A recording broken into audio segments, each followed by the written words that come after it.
Alright, so once the engine cools down, I'm going to be installing this S-pipe I got from Agency Power. It's a 2 1/4 diameter pipe. It's going to step down the 2.5 inch diameter outlet on the Desert Green header here, leading into the 2-inch diameter inlet on the secondary cat under the car, because that's pretty restrictive. So now here's the inlet that's going to bolt right up to the manifold or header. This is for the secondary O2 sensor, and this is the outlet. You're going to take your old gasket from your existing S-pipe and stick it on this extension of pipe that's sticking out, and then it will bolt right up to the OEM mid-pipe. I couldn't find the torque specs again online, so I'm going to use 20 to 25 foot-pounds based on the instructions I had for installing the Borla exhaust on the car. Now, I'm not going to do the actual guide, but I will show you what you're going to be getting yourself into. So I've jacked up the one side of the car here. If we go underneath, you can see here is the secondary cat and the oversized resonator. And you can see here's where the back of the S-pipe is. So you're going to remove these bolts and the springs behind them. But be sure to remove the O2 sensor first, which I'm going to now show you. So we're going to have to get in from underneath the front of the car. So here is the O2 sensor. So you should be able to unplug the harness from underneath the car and then unscrew it. Once you get that out, take out the bolts in the back, and then you can then come around and remove the matching bolts on the front here. And the pipe should just come right out. You might have to kind of twist it, pull it out, pop the new one in, bolt it up, replace the O2 sensor. So I'm going to go ahead and do the install now, and then I'll take a video of the exhaust from the back so you can see how much louder it is, and then I'll probably go for a drive for a couple of days before I do an actual review of what I think about it.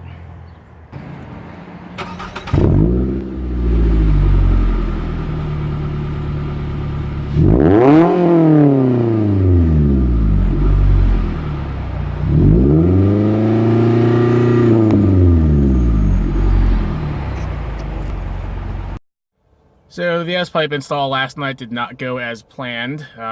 If not for the O2 sensor being cross-threaded from the factory, I would have probably gotten it taken care of in about 30-45 minutes.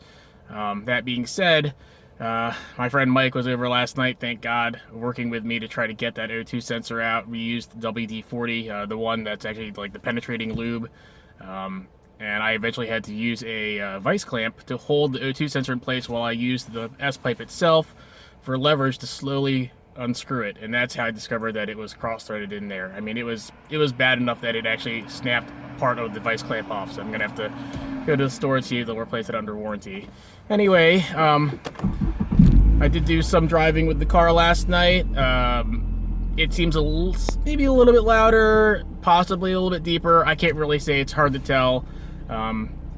Its memory for people is pretty terrible. So I mean, I think it sounds better. I'll do a couple of recordings and actually check, but I know it doesn't sound any worse. I'm pretty happy with how it sounds. Actually, let's go for a quick drive here, so you can hopefully hear it.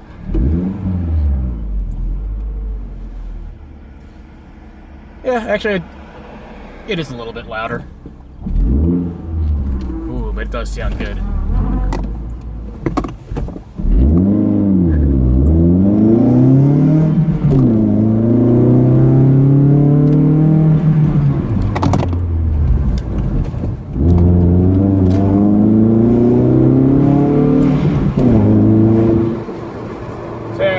Didn't really go above 4,000 RPM on that, but as you can hear, that exhaust sounds pretty good.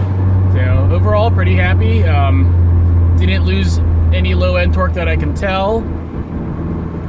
Still got a pretty good pull. So I won't really have a chance to check out the upper end to see if I've gained a little bit more power in the above 4,000, 5,000 RPMs, but so far so good. I suspect that I probably will pick up a little bit of power, but not much. I mean, we're looking at possibly like 2 or 3 horsepower gain from this mod.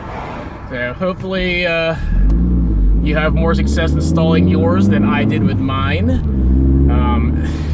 Just plan ahead. If something happens to the O2 sensor, I did call a store and they did say the cheapest one was about $100. So if something happens to your O2 sensor, at least set aside like $110 for a new one just in case.